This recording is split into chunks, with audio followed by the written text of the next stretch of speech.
हमने पिछली क्लास में parallelogram law of vector addition करा था, ठीक है। मैं उसका रिजल्ट पहले लिख देता हूँ, फिर उस रिजल्ट को एनालाइज कर लेते हैं प्रॉपरली, ठीक है।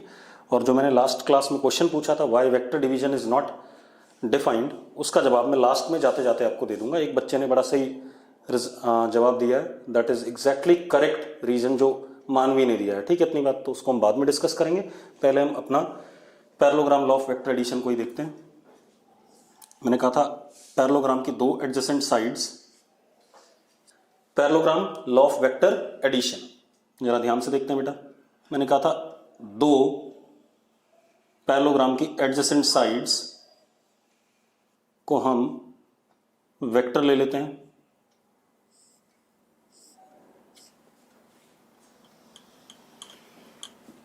ये वेक्टर ए जिसका मैग्नीट्यूड ए, ये वेक्टर बी जिसका मैग्नीट्यूड बी, और क्योंकि ये इनिशियल है ये इनिशियल है तो इन दोनों के बीच में एंगल ये थीटा, ठीक है।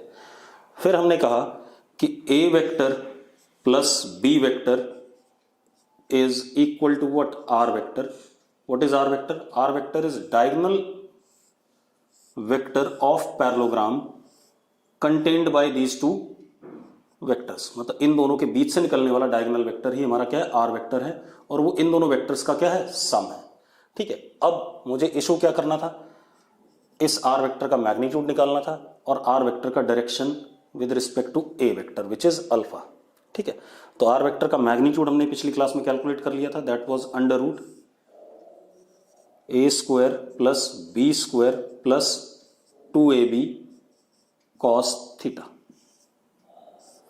और जो एंगल था आर वेक्टर जो बना रहा था ए वेक्टर के साथ, वो भी हमने निकाल लिया था, tan alpha is equal to B sine theta upon A plus B cos theta. ये निकाला था हमने, ये दोनों हमारे रिजल्ट थे। ये आर का वेक्टर का मैग्नीट्यूड आ गया और ये अल्फा जो आ गया, आर वेक्टर का डायरेक्शन आ गया with respect to A vector.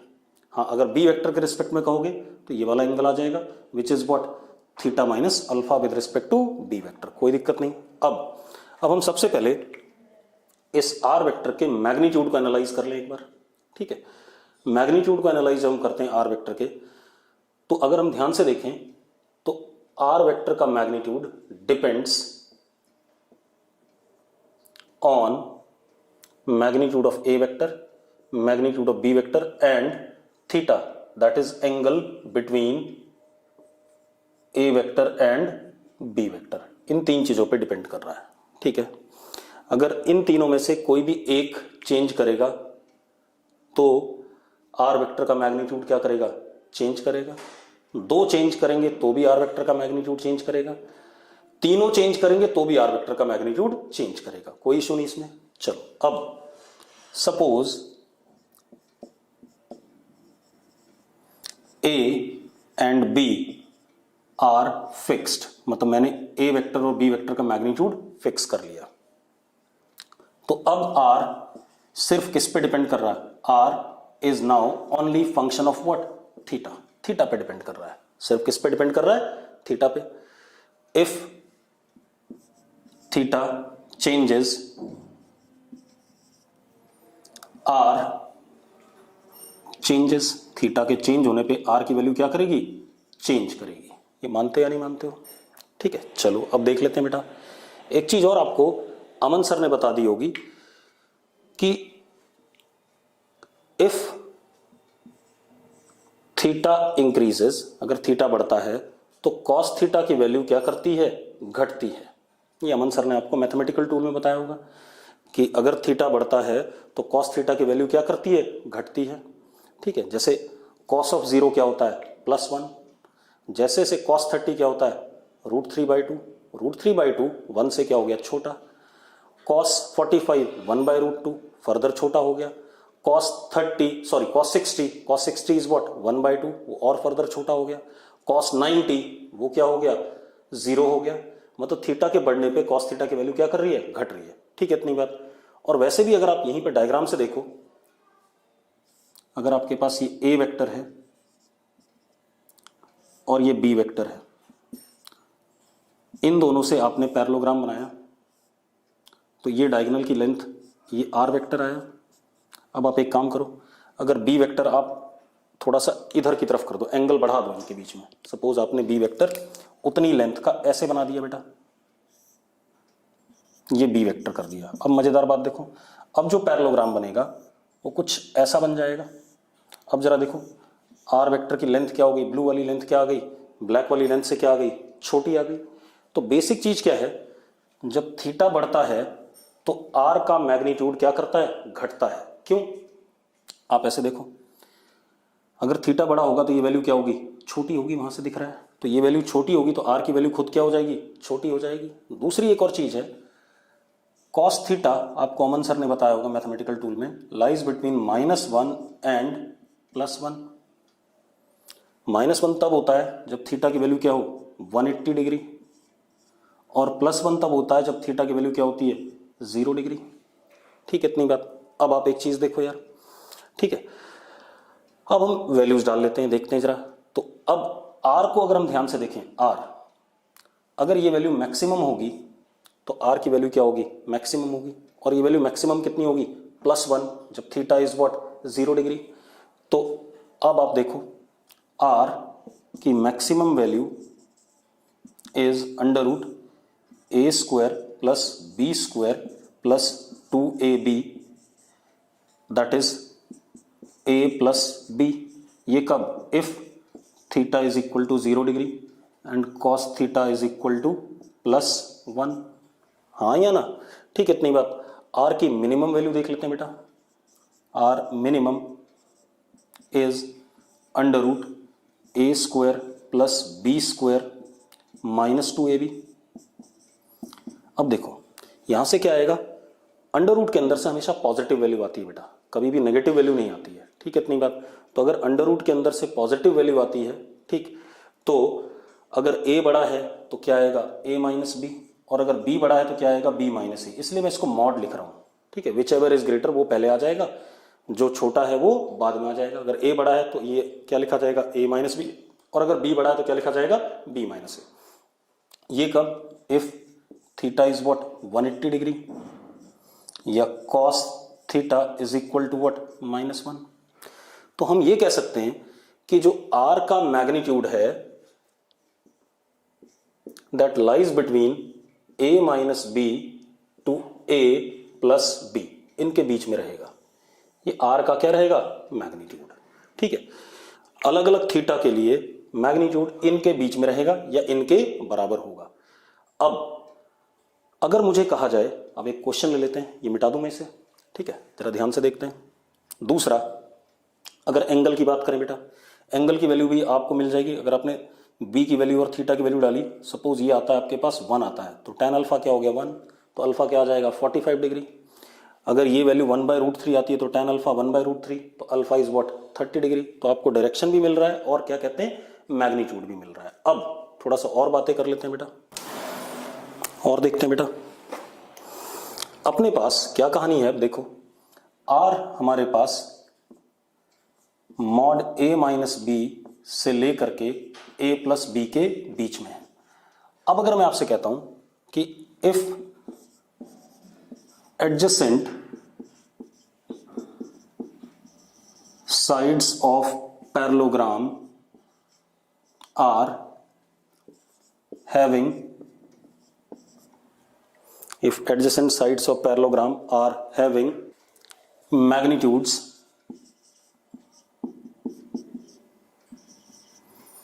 7 and 3, तो जो R होगा बेटा हमारा, वो आपका 7 - 3, 4 और 10 के बीच में कोई भी वैल्यू ले सकता है, या 4 भी हो सकता है, 10 भी हो सकता है, और उसके बीच की कोई भी वैल्यू ले सकता है, डिपेंडिंग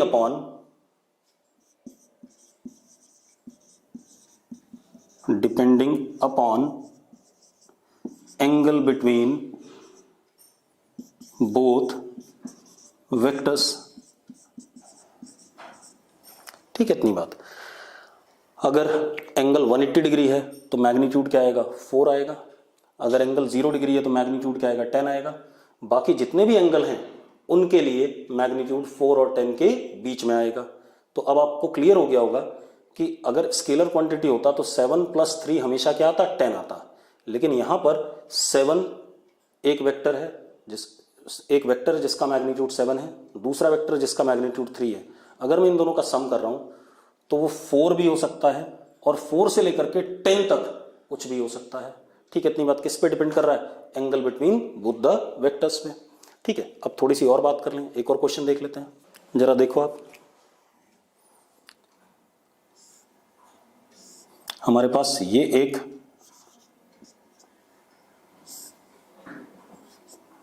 पैरेललोग्राम है, again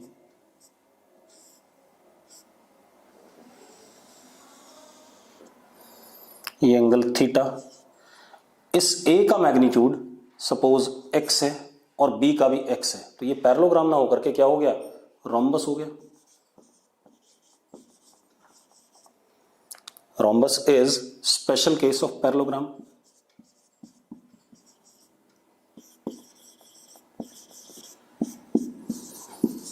in which sides are what, of equal length.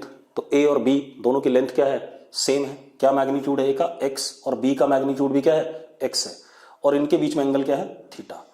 अब मुझे आर वेक्टर बताना है बेटा, आर वेक्टर का मैग्नीट्यूड और आर वेक्टर का डायरेक्शन अल्फा। ठीक है, चलो अब अगर मैग्नीट्यूड के लिए फॉर्मूला यूज करें तो are is √a² + b² + 2ab cos theta. अब हम a और b की वैल्यू डाल देते हैं बेटा। r is equal to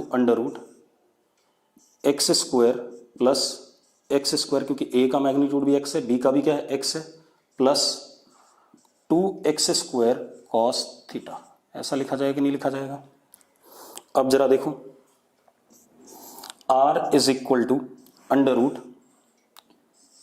√2x² common 1 + cos theta. ऐसा लिखोगे कि नहीं लिखोगे आप। अब सर ने आपको cos 2 थीटा, sin 2 थीटा फॉर्मूले बताए होंगे, मैं आपको बता देता हूं। जरा देखो, cos थीटा को हम लिख सकते हैं, मैं दोबारा बता रहा हूं ताकि आपको याद रहे, cos θ/2 + cos θ/2 लिख सकते हैं। तो हम लिख सकते हैं cos theta can be cos² θ/2 minus sin² θ/2, लिख सकते हैं या नहीं लिख सकते हैं। ठीक है, इसके बाद cos theta can be written as cos² θ/2 minus 1 minus cos² θ/2, sin² θ/2 को 1 minus cos² θ/2 from the identity. तो हम क्या लिख सकते हैं, cos theta can be written as, जरा देखो, 2 cos² θ/2 माइनस 1, इसको इधर भेज देता हूं, तो 1 + cos theta is equal to what, 2 cos² θ/2। ये बनता है या नहीं बनता है। इस तरीके से एक और फॉर्मूला बना देता हूं मैं, यहीं से देखते हैं। cos theta can be written as 1 minus sin² θ/2, इसको 1 माइनस sin² θ/2 लिखा, माइनस sin² θ/2, तो उधर भेज दिया, तो क्या आ गया, 2 sin² θ/2 is equal to 1 minus cos theta. ये दो रिजल्ट आ गए हमारे पास। ये दोनों रिजल्ट आपको दोबारा से कई जगह पर काम आएंगे। ठीक है, अब आप देखो, जो डबल एंगल फॉर्मूला सर ने बताया था वहीं से मैं यूज कर रहा हूं। अब जरा देखो, 1 + cos थीटा को क्या लिख सकते हैं, 2 cos² θ/2, तो लिख देते हैं बेटा। तो r comes out to be √2x², 2 cos² θ/2। अब जरा देखो, अंडर रूट से बाहर आ जाएगा, r किसके बराबर आ गया, 2x cos θ/2। ये रिजल्ट आ गया हमारे पास। तो magnitude is twice of magnitude of a या b इंटू cos θ/2, ये आ गया। अब हम आ जाते हैं डायरेक्शन पे। मैग्नीट्यूड की बात हमने कर ली। ठीक है, डायरेक्शन का फॉर्मूला क्या हमारे पास, tan alpha is b sin theta upon a + b cos theta, ये हमारे पास, हाँ या ना। चलो अब हम a और b की वैल्यू डाल देते हैं दोबारा से। इसको मिटा दें बेटा, या लिखा रहने दें, कोई बात नहीं। ठीक है, अब यहां आ जाओ, tan अल्फा, अब मैं क्या करता हूं, b की वैल्यू डाल देता हूं, B is what X sine theta upon X plus X cos theta, ऐसा लिख सकते हैं हम। ए और बी की वैल्यू दोनों की क्या थी, एक्स थी मैग्नीट्यूड में। tan अल्फा, जैसे मैंने ए और बी की वैल्यू डाल दी एक्स और एक्स। अब जरा देखो tan अल्फा इज, या मैं इस क्वेश्चन को दोबारा ले लूं एक बार, आप लोगों को दिक्कत हो रही है मैं दोबारा ले लेता हूं, ठीक है, दोबारा से कर लेते हैं इस क्वेश्चन को, दोबारा देख लो आप। मैंने क्या कहा आपसे कि ये एक रोम्बस है, रोम्बस की दोनों, रोम्बस एक पैरेललोग्राम ही होता है, बस क्या होता है दोनों साइड्स क्या होती हैं, बराबर होती हैं, ठीक है, इतनी बात। तो इसकी लेंथ भी x मान ली, इसकी भी क्या मान ली, x, और दोनों साइड्स के बीच में एंगल क्या है, थीटा है। अब इन दोनों का जो सम आएगा a वेक्टर और b वेक्टर का, वो डायगोनल वेक्टर आएगा। तो मुझे डायगोनल वेक्टर का क्या चाहिए, मैग्नीट्यूड चाहिए। मैग्नीट्यूड के लिए फॉर्मूला क्या होता है, under root A square plus B square plus 2ab cos theta. अब a की वैल्यू x डालूंगा, b की वैल्यू भी क्या डालूंगा, x डालूंगा सॉरी, मैंने वैल्यू डाल दी, ठीक है। मेरे पास क्या आ गया, 2x square 1 plus cos theta. अब जरा देखो, अमन सर ने आपको cos 2 थीटा का फॉर्मूला बताया था। cos 2 थीटा को लिखते थे cos थीटा प्लस थीटा, यहां पर मैंने थीटा को थीटा बाई टू का सम लिख दिया। फिर मैंने उसी फॉर्मूले से जब डिराइव करा तो मुझे एक रिजल्ट मिला, 1 plus cos theta is 2 cos square theta by 2, और दूसरा मैंने कॉस स्क्वायर थीटा बाई 2 को 1 minus sine square by theta by 2 लिख सकता हूं बाई आइडेंटिटी। तो ये मुझे क्या मिला, 1 minus 2 sign square theta by 2, 2 sign square theta by 2 इधर ले गया और कॉस थीटा को इधर लाया तो क्या आ गया, 1 माइनस कॉस थीटा, ठीक है।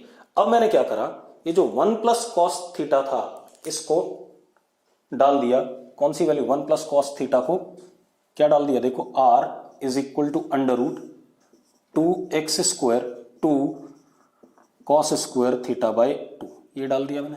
अब r की वैल्यू कितनी आ गई, जरा देखो 2x कॉस थीटा बाई 2, ये हमारा मैग्नीट्यूड आ गया, सबको क्लियर है। अब आते हैं डायरेक्शन पे आर वेक्टर के। एक बच्चे ने लिखा है कि एंगल बाइसेक्टर होगा, बिल्कुल सही बात है, वो आपने 9-10 में पढ़ा है कि रोम्बस का डायगोनल हमेशा एंगल बाइसेक्टर पे होता है।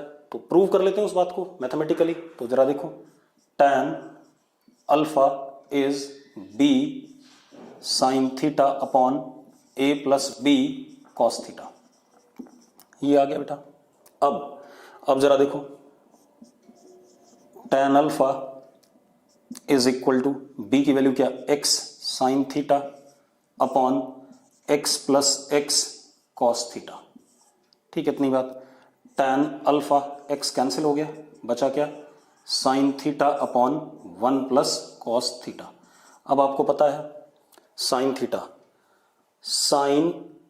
Theta can be written as sine theta by 2 plus theta by 2, और अमन सर ने आपको लिखाया होगा, इसको लिख सकते हैं 2 sign theta by 2 cos theta by 2 लिख सकते हैं। तो वैल्यू डाल देता हूं मैं, तो क्या आ गया, tan alpha is 2 sign theta by 2 cos theta by 2 upon, और 1 प्लस कॉस थीटा की वैल्यू हमें पता है कितनी, 2 कॉस स्क्वायर थीटा बाई 2। जरा देखो, 2 से 2 कट गया, स्क्वायर से ये कॉस थीटा बाई 2 कट गया, तो tan अल्फा किसके बराबर आ गया, tan alpha is sine theta by 2 upon cos theta by 2, कितना, tan थीटा बाई 2। तो अल्फा किसके बराबर आ गया, थीटा बाई 2। तो अब हम क्या कह सकते हैं, हम ये कह सकते हैं कि मैग्नीट्यूड तो ये आया आर वेक्टर का, दूसरा R vector is along angle bisector of sides of rhombus.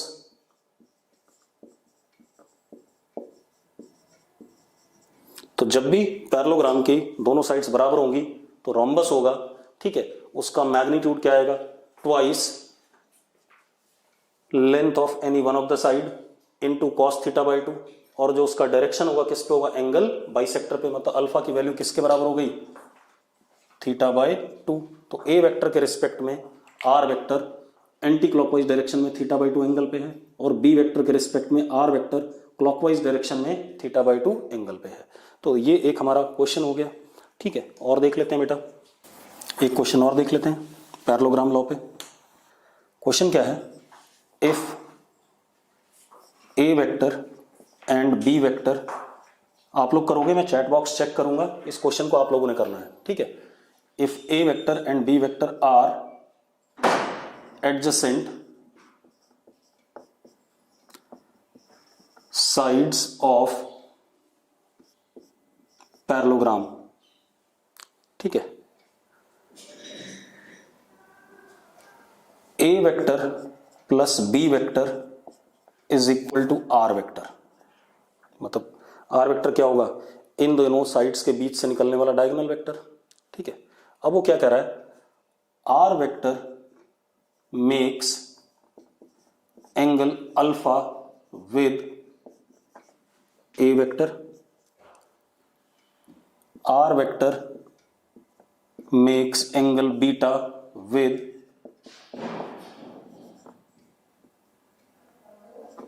B vector. ये हमें दे रखा है, ठीक है, इतनी बात।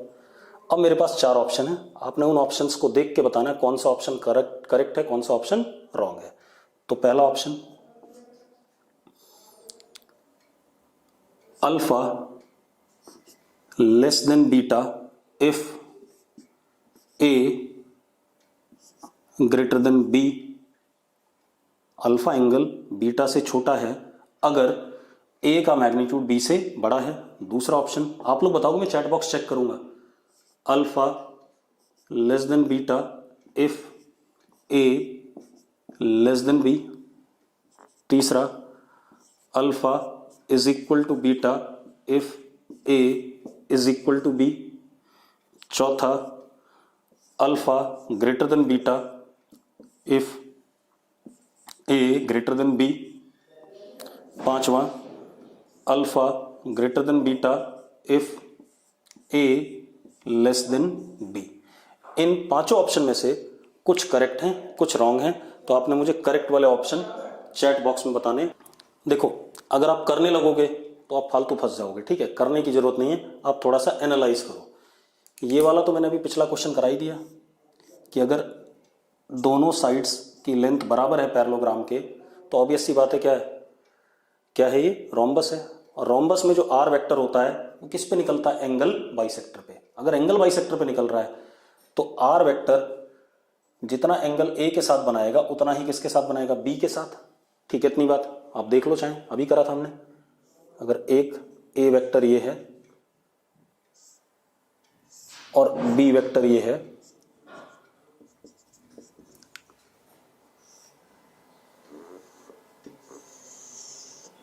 इसकी लेंथ और इसकी लेंथ बराबर है, तो हमने पढ़ा था ये आर वेक्टर है, ये एंगल बाइसेक्टर पे होता है। ये एंगल अल्फा दे रखा है और ये एंगल क्या, बीटा।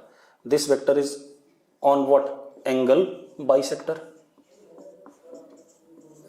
तो alpha is equal to beta if A is equal to B. तो थर्ड तो बिल्कुल करेक्ट है, ठीक है, थर्ड करेक्ट हो गया। अब पहला ऑप्शन चेक करते हैं, ए बी से बड़ा है, ठीक है। तो मैंने क्या करा, ध्यान से देखना, मैंने एक वेक्टर ये बनाया ए, लेंथ में ये बी से बड़ा है, और ये बनाया मैंने बी सपोज। देखो कौन बड़ा दिख रहा है आपको, ए का मैग्नीट्यूड बी से काफी बड़ा है। अब आप एक काम करो, पैरेललोग्राम कंप्लीट कर दो जरा एक बार। पैरेललोग्राम जब आप कंप्लीट करते हैं, अब आप ये डायगोनल बनाओ, ये आर वेक्टर, ये एंगल जरा देखो अल्फा, और ये एंगल कितना, बीटा। आपको शक्ल से दिख रहा है कौन सा एंगल बड़ा है, बीटा बड़ा है, ठीक है, इतनी बात। तो अगर ए बड़ा होगा बी से, तो जो रिजल्टेंट होगा किसकी तरफ झुका हुआ होगा, ए की तरफ झुका हुआ होगा। भाई जो वेक्टर ज्यादा बड़ा होगा डायगोनल उसकी तरफ क्या करेगा, झुकेगा। आप कोई भी पैरेललोग्राम ले लो, अगर आप कोई भी पैरेललोग्राम लेते हो, पैरेललोग्राम में अगर एक साइड लेंथ बड़ी है तो डायगोनल हमेशा उस साइड लेंथ की तरफ क्या करेगा, झुकेगा, और उसकी तरफ झुकेगा तो एंगल उसके साथ क्या बनेगा, छोटा बनेगा। तो अपने आप यहां पर क्लियर हो गया कि if A greater than B then alpha less than beta. अब जरा देखो, अल्फा लेस देन बीटा, तो फर्स्ट हमारा क्या हो गया, सही हो गया, क्लियर है। अब एक और क्वेश्चन पे आ जाते हैं, फिफ्थ पार्ट जरा चेक करते हैं। यहां पर भी देख लो, अगर बी बड़ा है बेटा, ठीक है, इतनी बात, तो रिजल्टेंट किसकी तरफ झुका होगा, किसकी तरफ झुका होगा, बी की तरफ झुका होगा। बी की तरफ झुका होगा तो बी वाला बीटा एंगल क्या होगा, छोटा होगा। अब बना लो फिर से। आपने क्या करा, सपोज ये बी वेक्टर बनाया, लेंथ इसकी बी, और ये आपने ए वेक्टर बनाया सपोज, ये ए कौन बड़ा दिख रहा है आपको यहाँ, बी ग्रेटर देन ए। अब आप चेक करो, आपने ये पैरेललोग्राम कंप्लीट कर दिया, और ये हमारा आर वेक्टर। अब आप देखो ये एंगल कितना बीटा और ये एंगल कितना अल्फा, अपने आप क्लियर हो गया। किसकी तरफ झुका हुआ है, बड़े वाले वेक्टर की तरफ। बड़े वाले वेक्टर की तरफ झुका हुआ है तो alpha is greater than what, beta. तो कौन सा सही हो गया, अल्फा ग्रेटर देन बीटा कब होगा, जब बी क्या होगा, बड़ा होगा। क्लियर इतनी बात।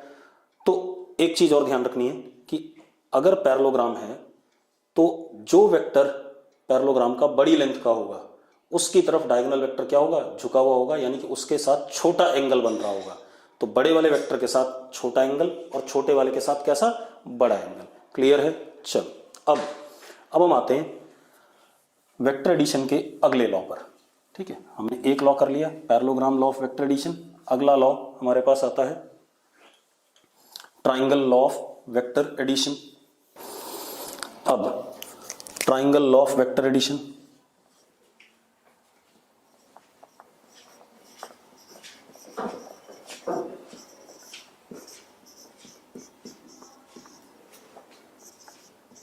पहले मैं स्टेटमेंट दूंगा, उसके बाद क्या कहते हैं इसको करेंगे। ठीक है, triangle law of vector addition क्या कहता है, if any two sides of triangle are taken as vectors, पहले आप सुन लो, ठीक है, उसके बाद बाद में बात करेंगे। if any two sides of triangle are taken as vectors in same cyclic order, अभी बताऊंगा क्या होता है cyclic order, in same cyclic order, then sum of these two vectors is given by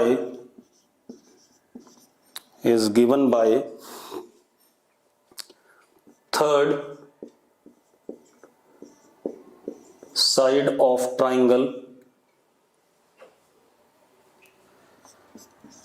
taken as vector in opposite order। ठीक है, इतनी बात। अब मैं जरा समझा दूं क्या मतलब है। क्या मतलब है, देखो एक मिनट, मेरे पास एक ट्राइंगल है सपोज, ये ए वेक्टर बी वेक्टर, ये देखो ये दोनों सेम साइक्लिक हैं, ऐसे कर लो रहा है। ठीक है, तो इन दोनों का सम किसके बराबर है, थर्ड वेक्टर के बराबर सी।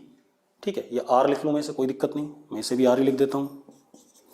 ठीक है, इतनी बात। आर देखो जरा अपोजिट ऑर्डर है या नहीं, ऐसे आ रहा है कि नहीं आ रहा है।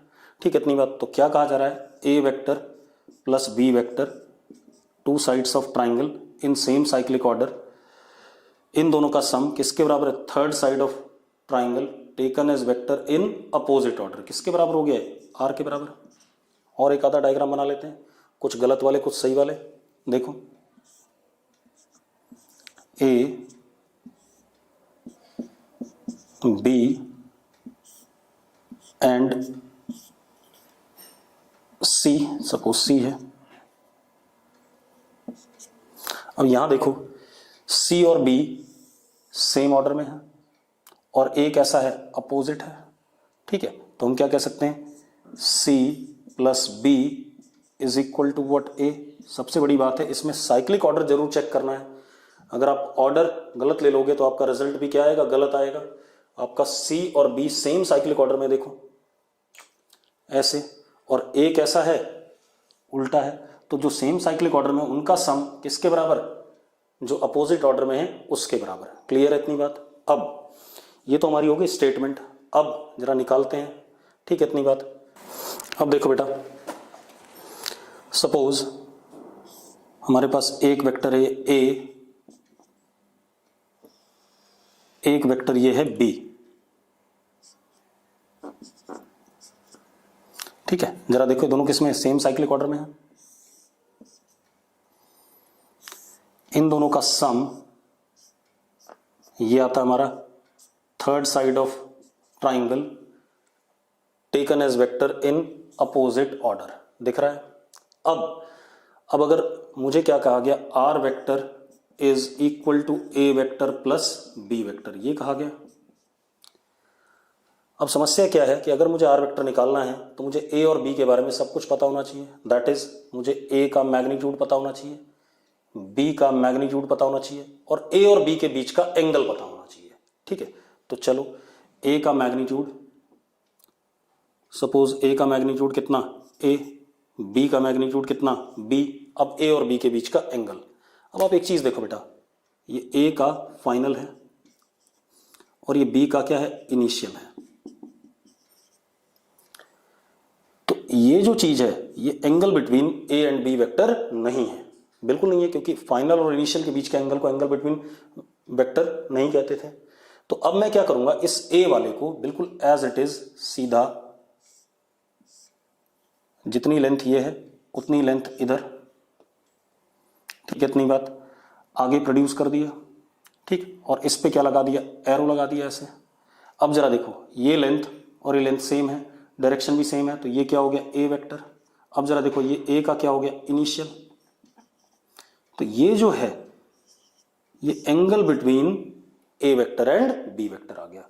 तो ट्राइंगल लॉ में जो साइक्लिक ऑर्डर में बाहर वाला एंगल होता है वो एंगल बिटवीन टू वेक्टर्स हो जाएगा। मैं दोबारा बता देता हूं, देखो ये ए वेक्टर और ये बी वेक्टर, ये एंगल बिल्कुल नहीं हो सकता। क्यों? क्योंकि ये क्या है, फाइनल, और ये क्या, इनिशियल।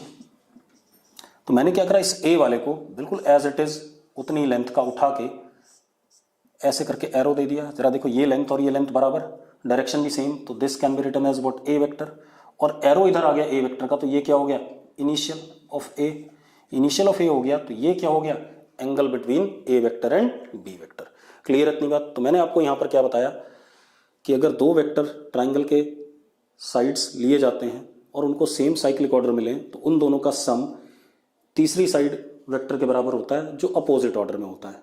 ठीक है, अब अगर मुझे आर वेक्टर निकालना है तो मुझे दोनों का क्या पता होना चाहिए, ए और बी का मैग्नीट्यूड, और दूसरा ए वेक्टर और बी वेक्टर के बीच का एंगल, वो ये वाला एंगल आ रहा है, एक्सटीरियर एंगल, नॉट ये वाला एंगल। ठीक है, इतनी बात, क्योंकि ये वाला एंगल डेफिनेशन के हिसाब से सही नहीं जाता है।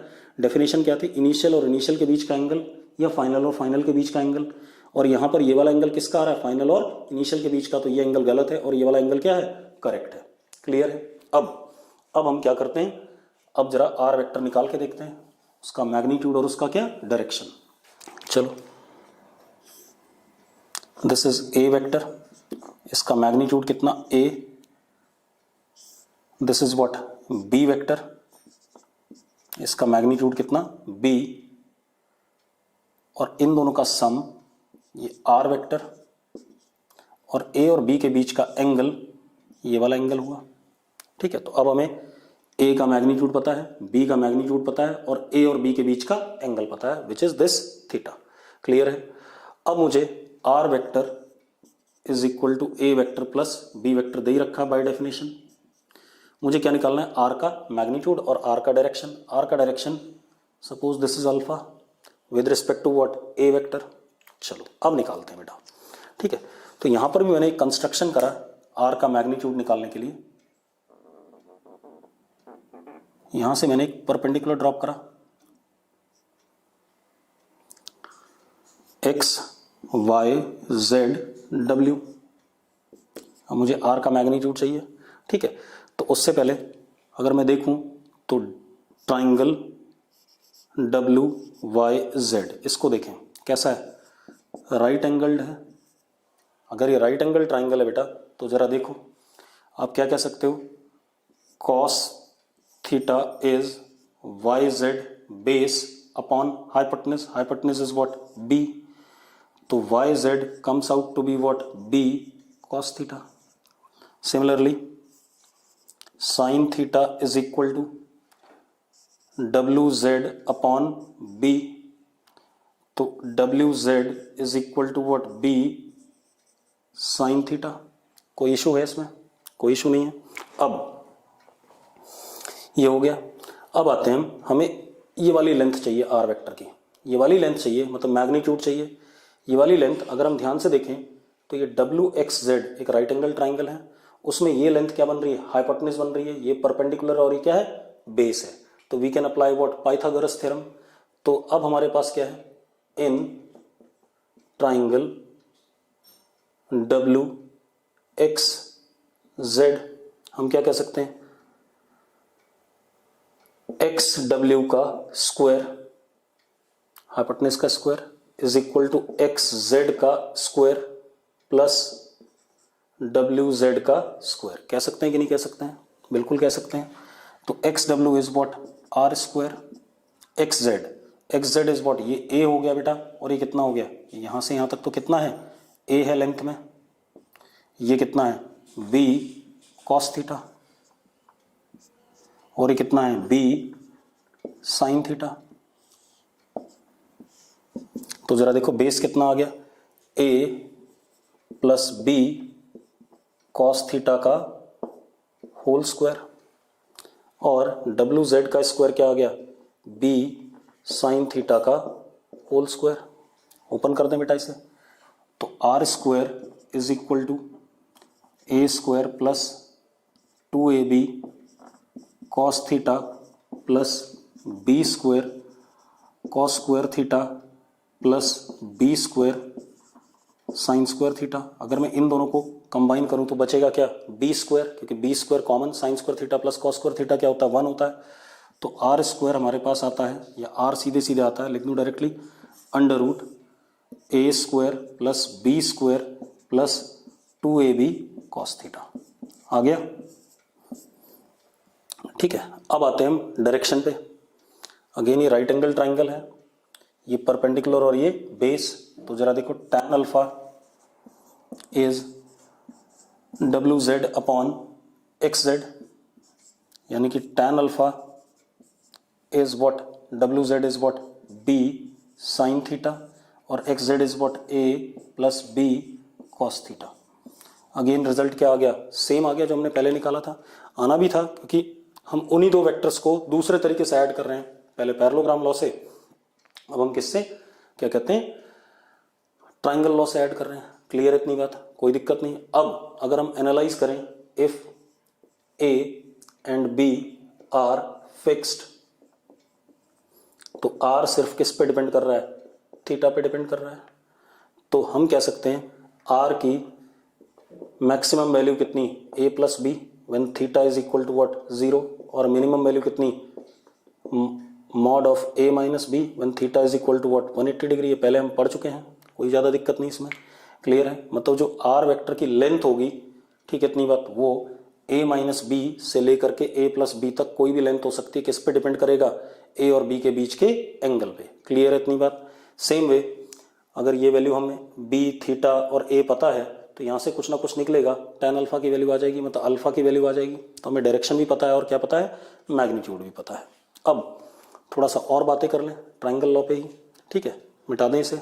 अब किसी ने बोला है कि दोनों लॉज का रिजल्ट सेम आ रहा है। भाई एक बात बताओ, रिजल्ट तो सेम आना ही है। अगर 10 किलो और 5 किलो को जोड़ेंगे तो 15 ही आना है, ठीक है। अगर ए वेक्टर और बी वेक्टर को मैं जोड़ूं, ठीक है, सेम कंडीशंस पे, तो वो पैरेललोग्राम लॉ से भी और ट्राइंगल लॉ से भी रिजल्ट दोनों से क्या आएगा, सेम आएगा।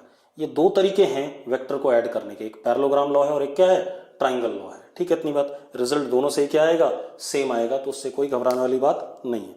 अब दूसरी चीज, अगर हम ऐसे कर देते हैं, देखो एक वेक्टर ये ए है,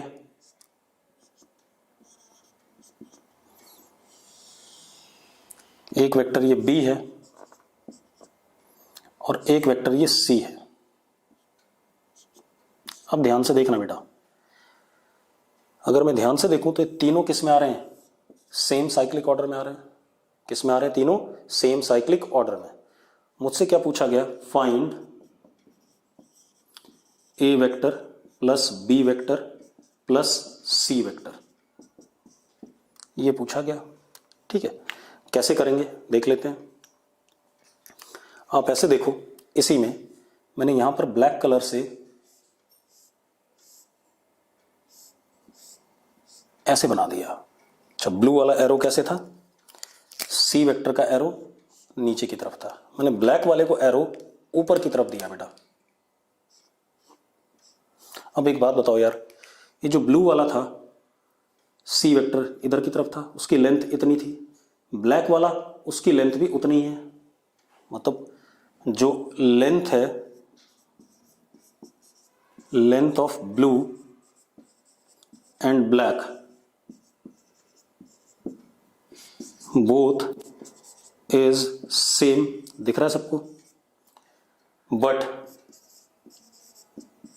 डायरेक्शन अपोजिट है या नहीं। अब एक बात बताओ, अगर ये ब्लू वाला सी वेक्टर है इधर की तरफ, नीचे की तरफ, तो ये जो होगा उतनी ही लेंथ का अपोजिट डायरेक्शन में, तो this would be what, minus C vector. Black वाला क्या हो जाएगा, माइनस सी वेक्टर। क्यों, क्योंकि जरा देखो ब्लू और ब्लैक की लेंथ सेम है, डायरेक्शन क्या है, अपोजिट है।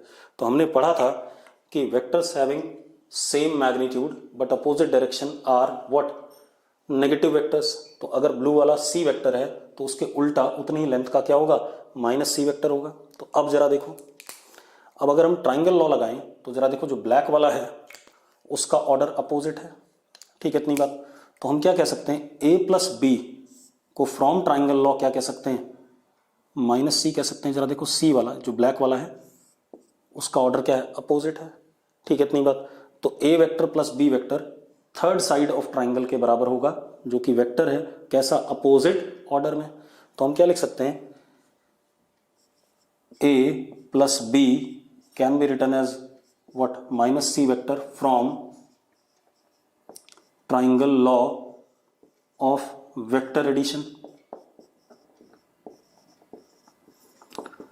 और अगर हम ऐसा कह सकते हैं तो अब मैं a प्लस बी की जगह क्या रख दूंगा, माइनस सी, और प्लस सी, इसको क्या लिख सकता हूं, माइनस सी प्लस सी, किसके बराबर जाएगा बेटा, नल वेक्टर के बराबर। ठीक है, इतनी बात। तो अब यहां से कंक्लूजन क्या आता है, कंक्लूजन ये आता है कि if all three sides of triangle are vectors in same cyclic order, then sum of all three vectors is null vector।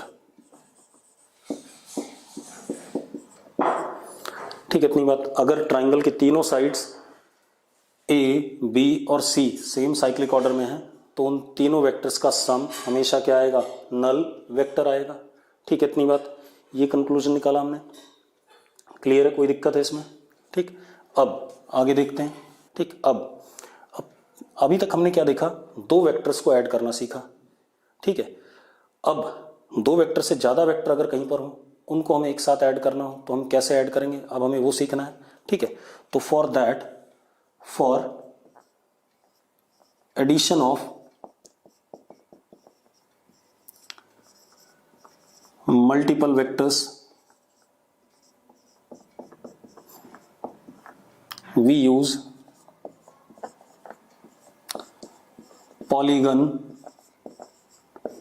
law of vector addition। बता रहा हूं अभी क्या होता है। ठीक है, पॉलीगन मल्टीपल साइड्स से कोई भी क्लोज्ड फिगर बने उसी को हम क्या कहते हैं, polygon.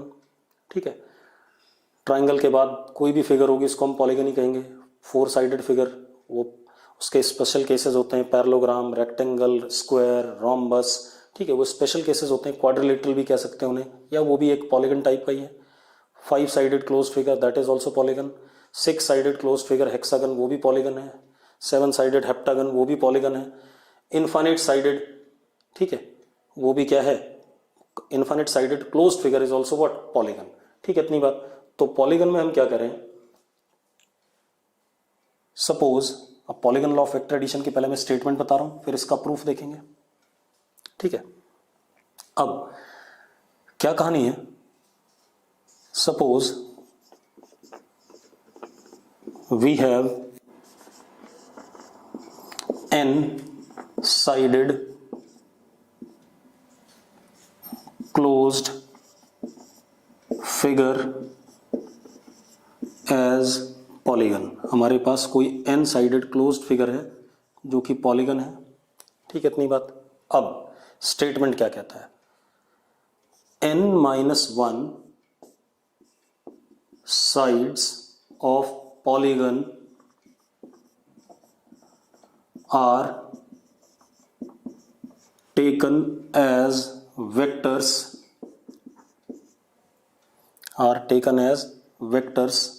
in same cyclic order। ये बताऊंगा, पहले लिख लेते हैं। मैंने कहा n-1 साइड्स पॉलीगन की वेक्टर्स ली गई और सेम साइक्लिक ऑर्डर में, then sum of all these vectors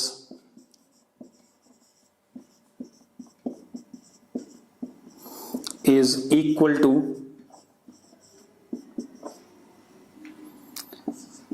last remaining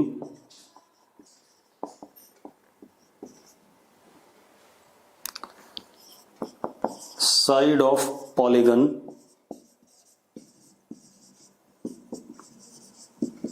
taken as vector in opposite order।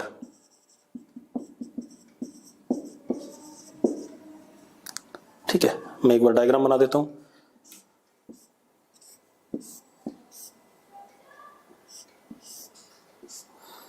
A vector, B vector, C vector, D vector, E vector, suppose ऐसा है, this is F vector. अब जरा देखो, A B C D E सारे same cyclic order में है, इन सबका सम क्या कह रहा है, A plus B plus C plus D, अभी प्रूफ भी करेंगे, प्लस ई किसके बराबर आएगा, last side of polygon taken as vector in opposite order. तो this is what, F vector. ठीक है, ये स्टेटमेंट है, ठीक है, कि सारे sides n-1 sides taken as vectors in same cyclic order का सम किसके बराबर होगा, last remaining side of polygon taken as vector in opposite order. ये आ गया। अब इसका मैथमेटिकल प्रूफ देख लेते हैं बेटा, ठीक है, ये हमारी स्टेटमेंट थी। अब जरा मैथमेटिकल, अब यहाँ देखो आपने कितने वेक्टर का सम कर लिया, 5 का। ऐसी n-1 sides as a vector का आपने क्या कर लिया, सम कर लिया, ठीक है। तो मल्टीपल वेक्टर्स के सम के लिए हम क्या यूज करते हैं, polygon law of vector addition, ठीक है। अब एक बार इसका मैथमेटिकल प्रूफ देख लें बेटा। अब इसका मैथमेटिकल प्रूफ क्या है बेटा, देखो एक मिनट, मैंने पॉलीगन ले लिया एक,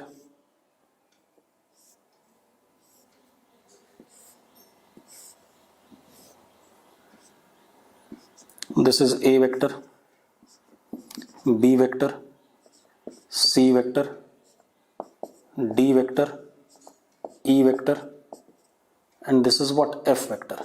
तो हमें जो स्टेटमेंट दिया गया, A plus B plus C plus D plus E, क्योंकि सेम साइक्लिक ऑर्डर में है,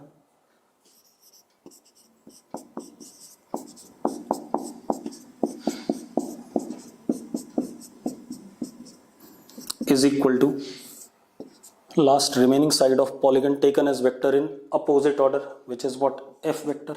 ये प्रूव करना है मुझे। तो अगर मैं लेफ्ट हैंड साइड को राइट हैंड साइड के बराबर प्रूव कर दूं तो मेरा प्रूफ माना जाएगा। तो मैंने क्या पकड़ा, लेफ्ट हैंड साइड लिया। Left hand side is A plus B plus C plus D plus E. हमने क्या करा, देखो मैंने एक काम करा, इसी में थोड़ा सा कंस्ट्रक्शन करा।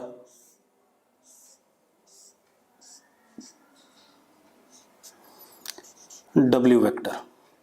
अब अगर मैं ध्यान से देखूं तो A plus B are what, two sides of triangle in same cyclic order. A और B का सम किसके बराबर आएगा, third side of triangle in what opposite order which is what W। तो A प्लस B किसके बराबर हो गए W plus C plus D plus E। किससे ट्राइंगल लॉ से आया है। ठीक है, अब अगला देखते हैं बेटा। मैंने फिर कंस्ट्रक्शन करा, इसको x वेक्टर कहा मैंने। अब जरा देखो W plus C are what sides of triangle in what same cyclic order which will be equal to what x vector. ठीक है, इतनी बात। तो W प्लस C को आप क्या लिख सकते हो x vector plus D plus E again from triangle लो। अब आप ऐसे बना दो, suppose this is y vector. अब जरा देखो x प्लस D इन सेम साइक्लिक ऑर्डर ट्राइंगल की दो साइड्स किसके बराबर, third side of triangle in opposite order. तो x प्लस D किसके बराबर हो जाएगा y के बराबर। तो x plus D is what y vector plus E, ये भी किससे ट्राइंगल लॉ से। अगेन y प्लस E, ये भी ट्राइंगल लॉ से किसके बराबर f के बराबर। तो ये भी क्या हो गया f के बराबर हो गया। तो LHS is equal to what RHS, proved. तो हमारा जो प्रूफ है बिल्कुल क्या है करेक्ट है, कोई दिक्कत नहीं इसमें। ठीक है बेटा, अब आज के लेक्चर को हम यहीं रोकेंगे।